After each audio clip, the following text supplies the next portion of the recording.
দুই দশকে দুইবার ঘোষণা দিয়েও বগুড়ায় পাবলিক বিশ্ববিদ্যালয় প্রতিষ্ঠা হয়নি। বগুড়া বিজ্ঞান ও প্রযুক্তি বিশ্ববিদ্যালয় আইনের খসড়ার নীতিগত অনুমোদন হলেও এখনও সেটি ফাইলে বন্দী। স্থান নির্বাচন, ভিসি নিয়োগ সহ দাপ্তরিক কোনো কাজের অগ্রগতি না হওয়ায় ফুঁসছে বগুড়াবাসী। দ্রুত বগুড়ায় বিশ্ববিদ্যালয় বাস্তবায়ন চান অভিভাবক ও শিক্ষার্থীরা। এস এম আবু সাইদের প্রতিবেদন, ছবি তুলেছেন মাসুদ বাবু। সরকারি গ্যাজেট অনুযায়ী 2001 সালের 15 জুলাই প্রকাশিত বগুড়া বিজ্ঞান ও প্রযুক্তি বিশ্ববিদ্যালয় স্থাপনের জাতীয় সংসদে একটি আইন প্রণীত হয়।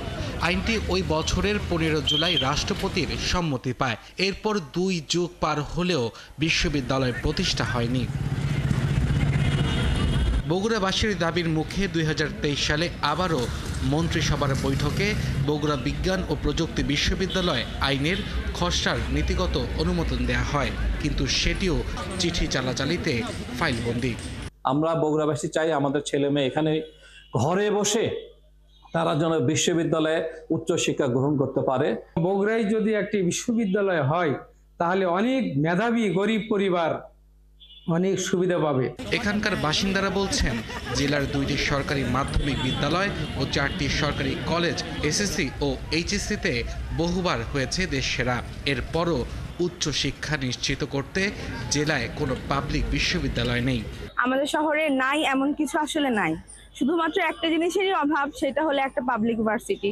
শিক্ষাগত দিক থেকে আমাদের সবাই রাজশাহী বা ঢাকা এই দিকে মুভ করতে চায়। সবকিছুর মাঝে যেন শুধু একটা বিশ্ববিদ্যালয় হাহাকার, এবং এই বিশ্ববিদ্যালয়ের অভাবে আমরা সেই দীর্ঘদিন ধরে আমরা বোধ করছি।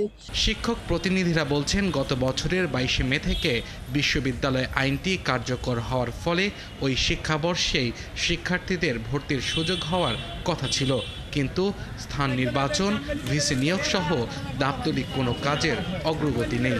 বগুড়া কিন্তু উত্তরবঙ্গের প্রবেশদ্বার, সেভাবে চিন্তা করলে এখানে আমাদের বিশ্ববিদ্যালয় পাওয়া উচিত ছিল আজ থেকে অনেক আগেই, কিন্তু সেটা আমরা পাই নাই। বিভিন্ন সময় বিধি হয়েছে, আইন হয়েছে, এখানে করা যায় নাই। জেলা প্রশাসন বলছেন, 2 দফায় প্রজ্ঞাপন জারির পরও কার্যক্রম আটকে ছিল। তবে দ্রুত সময়ের মধ্যে ভিসি নিয়োগের মাধ্যমে বিশ্ববিদ্যালয়টির দাপ্তরিক কাজ শুরু হবে। 9 অক্টোবর মাধ্যমিক ও উচ্চশিক্ষা বিভাগে এই বিশ্ববিদ্যালয়ের ভাইস চ্যান্সেলর নিয়োগের জন্য পত্র পাঠিয়েছি। সেটি এখন যাচাই বাছাই চলছে। আমি আশা করি খুব শীঘ্রই আপনাদের এই বিশ্ববিদ্যালয়ের জন্য ভাইস চ্যান্সেলর নিয়োগ। প্রতি বছর জেলায় 20,000 শিক্ষার্থী এইচএসসি পরীক্ষায় উত্তীর্ণ হয়। এখানে বিশ্ববিদ্যালয় হলে সুবিধা পাবেন উত্তরবঙ্গের অন্তত 5 জেলার ছাত্রছাত্রী। আব্দুল্লাল মামুন, 71।